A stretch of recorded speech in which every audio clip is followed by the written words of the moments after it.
Good morning, children. Today we will start the new chapter Forest and Wildlife.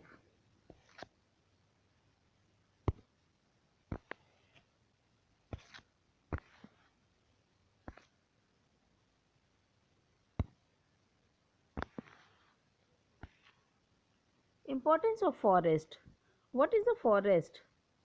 A land which is covered by a lot of tree is known as forest. A forest is a large area of land thickly covered with trees, bushes, etc. Forest means जंगल जंगल वो area होता है एक बहुत बड़ा area जिस पर काफ़ी मात्रा में पेड़ झाड़ियाँ आदि उगे होते हैं। Forest are useful to us in many ways. जंगल हमारे लिए कई तरह से फ़ायदेमंद होता है। They are an important gift of nature. ये भगवान की तरफ से दिया हुआ हमारे लिए तोहफा है। Importance of forest. फॉरेस्ट से हमें क्या क्या फ़ायदे होते हैं? फॉरेस्ट से हमको कई तरह की दवाइयाँ मिलती हैं, फल मिलते हैं, लकड़ियाँ मिलती हैं और कई तरह की सब्जियाँ मिलती हैं। Forest prevent soil erosion. पेड़ हमको सॉइल इरोजन से बचाता है। Soil erosion means the upper top most layer of the land which is very fertile. Okay, and the forest provide the shelters to the variety of animals। और कई तरह के animals का ये घर होता है फॉरेस्ट जहाँ पर वो रहते हैं, जैसे जंगली जानवर। They keep the surroundings area cool and fresh. और पेड़ों के कारण आसपास का वातावरण फ्रेश रहता है और ठंडा रहता है। Trees gives oxygen which is essential for our existence. और प्लांट्स रेस्पिरेशन करते हैं जिसमें वो फोटोसिंथेसिस भी करते हैं। फोटोसिंथेसिस में वो खाना बनाते हैं जिसमें कि कार्बन डाइऑक्साइड लेते हैं और ऑक्सीजन निकालते हैं। Forest forest in India. अगर अब हम इंडिया में फॉरेस्ट की बात करें तो यहाँ पर कई प्रकार के फॉरेस्ट पाए जाते हैं, जिसमें पहला फॉरेस्ट है evergreen forest. These forest are found in the region where the 200 centimetres rainfall throughout the year. ये इस तरह के फॉरेस्ट ऐसी जगह पर पाए जाते हैं जहाँ पर 200 सेंटीमीटर या उससे अधिक की वर्षा होती हो। These trees of the forest are tall and green. और इस तरह के फॉरेस्ट लंबे होते हैं और घने होते हैं। The trees never shade there leaves before they coming out of the new one. और इसमें पुरानी पत्तियां तभी झड़ती हैं जब नई पत्तियां निकल आती हैं, जिसके कारण ये साल भर हरे भरे रहते हैं और इनको एवरग्रीन फॉरेस्ट कहा जाता है।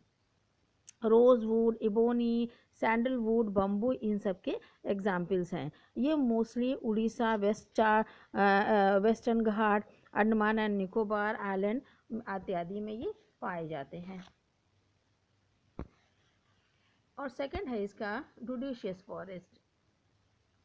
इस तरह के फॉरेस्ट मेनली ऐसे एरिया में पाए जाते हैं जहाँ पर कि मॉडरेट रेनफॉल होती है, न बहुत अधिक वर्षा न बहुत कम वर्षा होती है। मेनली ये दक्कन प्लेट्यू में पाए जाते हैं और तराई रीजन में पाए जाते हैं, हिमालय के। These trees shade there leaves for a fix period during the summer season. और ये इस तरह के पेड़ जो होते हैं वो अपने एक निश्चित अवधि में अपनी पत्तियों को गिरा देते हैं ड्यूरिंग द समर सीजन में। सॉल, टीक, शीशम ये सब के एग्जाम्पल हैं इस तरह के डिडिशियस फॉरेस्ट के। और the woods of this forest are useful for making furniture. और फर्नीचर में इस तरह की लकड़ियों का बहुत याद से इस्तेमाल किया जाता है। दे आर कॉस्टली, ये बहुत कीमती होती हैं। Deciduous forest are also called the monsoon forest. इनको मानसून फॉरेस्ट के नाम से भी जाना जाता है। And tidal forest, and the next is tidal forest. Tidal forests are mainly found in the deltas of the rivers and in the areas which are flooded by the sea water. Tidal forest ऐसी जगहों पर पाए जाते हैं जहाँ पर नदियाँ delta बनाती हैं या समुद्र पानी फ्लड आ जाता है। The deltas region of the Ganga and the Brahmaputra covered with the tidal forest. Sundari is the most important trees in the grown here. यहाँ का प्रमुख उगने वाला जो पेड़ है वो सुंदरी है। And the thorn forest, tidal forest. And the next is thorn forest. The thorn forests are found in the dry regions of the Punjab, Rajasthan, parts of the Maharashtra, Madhya Pradesh and Uttar Pradesh thorn forest खास तौर पे जो सूखी जगह है, जो dry region है, वहाँ पर पाए जाते हैं, महाराष्ट्र, मध्य प्रदेश, उत्तर प्रदेश इत्यादि में। They are the typical desert forest, ये डेजर्ट फॉरेस्ट होते हैं। Sometime they are called the desert forest और द सेमी डेजर्ट फॉरेस्ट, और इनको सेमी डेजर्ट फॉरेस्ट के नाम से भी जाना जाता है। Kikar, babul and the date palms are grown in this forest, और इस तरह के फॉरेस्ट में कीकर, बबूल और डेट पाम्स उगते हैं। और इस तरह के जो पेड़ होते हैं, इनको अधिक वर्षा की आवश्यकता नहीं होती है। Cotton, cattle, goat and the sheeps are feed on them, और यहाँ पर इस तरह के जानवर आसानी से विचरण करते हैं। And the next is mountain forest. Mountain forest are also called the coniferous mountain forest. Mountain forest को कोनिफेरस फॉरेस्ट के नाम से भी जाना जाता है। The mountain forest grow at the height, ये माउंटेन फॉरेस्ट कुछ ऊंचाई पर पाए जाने वाले जंगल हैं। और इस तरह के फॉरेस्ट जो होते हैं वो हिमालय के नॉर्थ में स्लोप में पाए जाते हैं, या नीलगिरी हिल्स में साउथ में पाए जाते हैं। The trees in this forest are very tall, यहाँ पर बहुत लंबे पेड़ होते हैं। ज़्यादातर पेड़ों की जो पत्तियाँ वो निडल शेप होती हैं, और इनमें कोन निकलता है। The trees are soft wood, इनकी पेड़ की जो लकड़ियाँ हैं वो सॉफ्ट होती हैं। Pine, cedar, spruce and the silver are the common trees which are found in the mountain forest. And the conservation of forest, forest को किस तरीके से बचाया जा सकता है, उनकी हिफाजत की जा सकती है। Our forest cover is slowly reduced as the trees are being cut down on a large number to fulfill our needs. यहाँ पर दिन पर दिन फॉरेस्ट की कमी हो जा रही है, क्योंकि हमें लार्ज नंबर पर हम पेड़ों की कटाई कर रहे हैं। This is called the deforestation, और पेड़ों को इस तरीके से ख़त्म करने की प्रक्रिया को डिफॉरेस्टेशन के नाम से जाना जाता है। Deforestation leads to many problems, deforestation से कई तरह की प्रॉब्लम्स होती हैं। It cause the soil erosion, flood and the landsliding, soil erosion और बाढ़ आदि आ जाती है। This is less rainfall and also the less oxygen in the air for use, जिसके कारण वर्षा कम होती है और हमारे वातावरण में ऑक्सीजन की मात्रा भी कम हो जाती है। We should not cut to the trees, इसलिए हमें पेड़ों को नहीं काटना चाहिए और अधिक से अधिक पेड़ों को लगाना चाहिए। This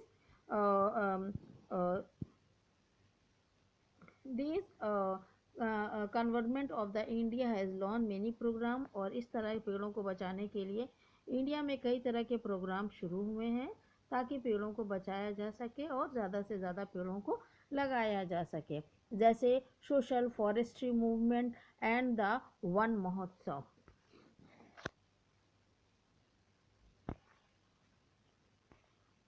And the preservation of animals species. It is estimated that about the 4 to 5% of the plants and the animals species on the earth, ये लगाया जाता है कि तकरीबन 4 से 5% जो होते हैं वो इस अर्थ पर स्पीशीज़ हैं जानवरों की, जो कि इंडिया में पाए जाते हैं। However, our wildlife is facing several threats due to the urbanization, overuse of the forest resources and the overgrazing and hunting.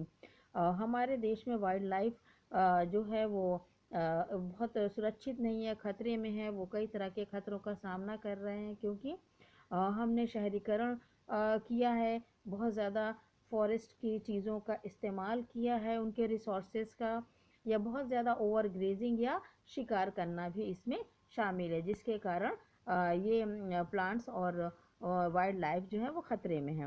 In order to protect these animals, इसलिए इन जानवरों को प्रोटेक्ट करने के लिए गवर्नमेंट ने 92 नेशनल पार्क्स बनाए हैं, 492 वाइल्ड लाइफ सेंचुरीज हैं एंड द 4 बायोस्फीयर रिजर्व्स हैं। और इस तरीके से हमारे इंडिया में 92 national parks, 492 wild life sanctuaries and 4 biosphere reserves बनाए हैं। Some of the famous among them are the Jim national Corbett park, जिसमें कि उत्तराखंड में पाए जाने वाला जिम नेशनल कार्बेट पार्क है, मध्य प्रदेश में कान्हा नेशनल पार्क है, गुजरात में गिर वाइल्ड लाइफ सेंचुरीज जो है वो गुजरात में है। नंदा देवी बायोस्फीयर रिजर्व जो है और सुंदरबन बायोस्फीयर रिजर्व्स हैं। ये इस तरह के जो वन हैं जिनके कारण हमारी वाइल्ड लाइफ